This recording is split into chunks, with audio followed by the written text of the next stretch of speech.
Jeffrey has his own film crew, and his presentation will take a few moments to set up. We'll just have to maybe move a table or two. But I would say it'll be Jeffrey's icebreaker. He also has an assistant, Anthony, and Neil, I believe his name too. And Larry. And Larry. Larry. Glad to meet you, Larry.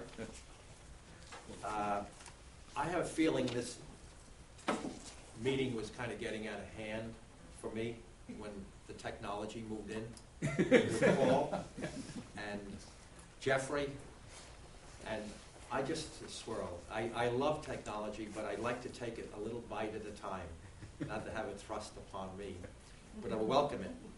And one of our new innovations, which Paul quickly provided here, is not to be intimidating, but it is the Toastmaster laptop presentation for telling you what time you are on your speech. It's not on for me, and yet I do find it a little intimidating, so it might be useful to get used to that. What I was looking for, and I'll give Jeffrey time to get up. Going along with Toastmasters, we like to use the word of the day. So I would like to say at this point that the Taliban have been a very hegemonious society. Okay, case done.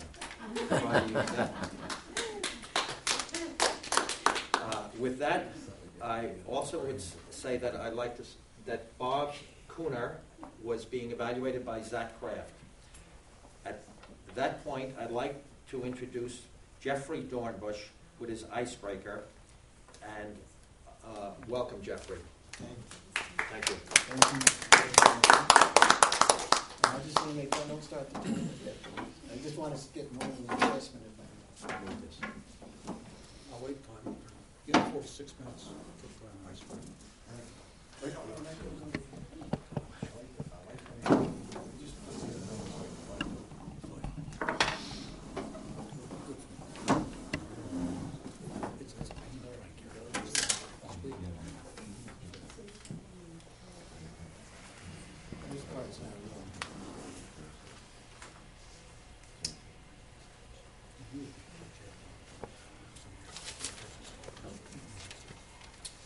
Well, thank you, Mr. Toastmaster, and guests, and members.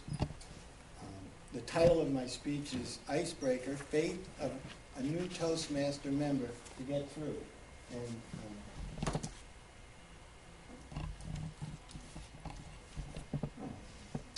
And this being my icebreaker speech, my preparation prompted me to think during our Passover Seder a couple of weeks ago that perhaps the first icebreaker of all time occurred during Exodus when the parting of the Red Sea happened.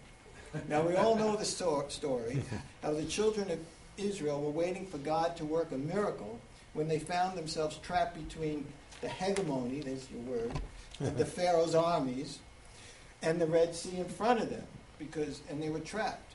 But many of us might not know the true icebreaker aspect of the story. Because in fact, the raging sea would not part until the Israelites showed enough faith to march into the sea. And finally, a man named Nashon, and I can't pronounce his whole name, he demonstrated his faith, and he was the first man to step into the raging sea, and in that moment, that's when God decided to open up the sea. And now, how might we consider Nashon's act of faith compared to my icebreaker speech right now? Well, and where do I want to go with the faith that I have to stand up here with all this technology? And what other icebreakers did I have in my life, and what do they feel like? For example, I remember the suspense of my first date. And I said to myself, do I look all right? Will she like me? And that was an icebreaker, and I'm not going to tell any more what happened. But now, years later, there we go. There we go. So, Neil, you want to just get this out of here?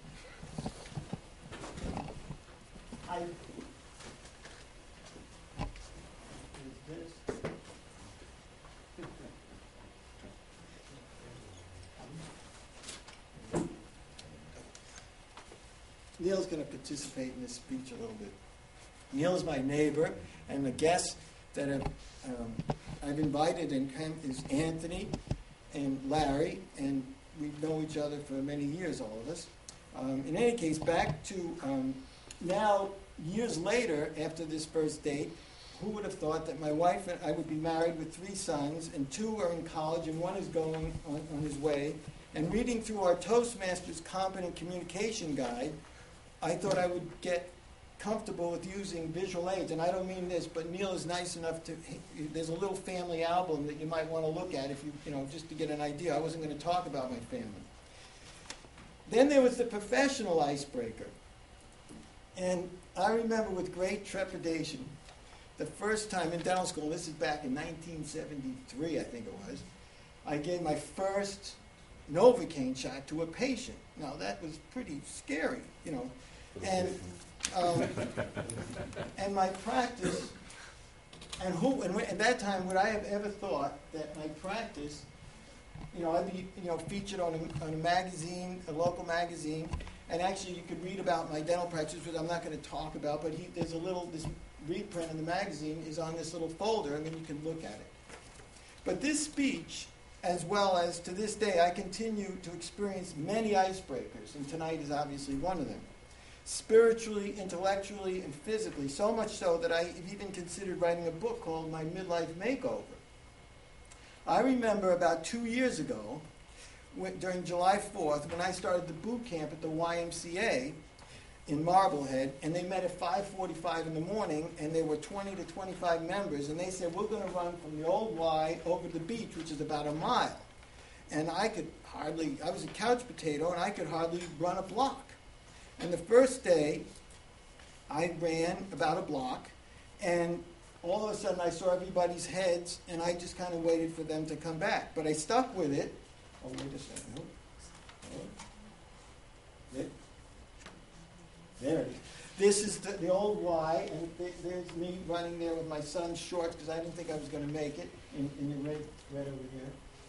And that's the trainer, and there's another trainer. And anyway, but now, last Sunday I ran 5K, and this Sunday they're having the ring around the neck, which is 5 miles.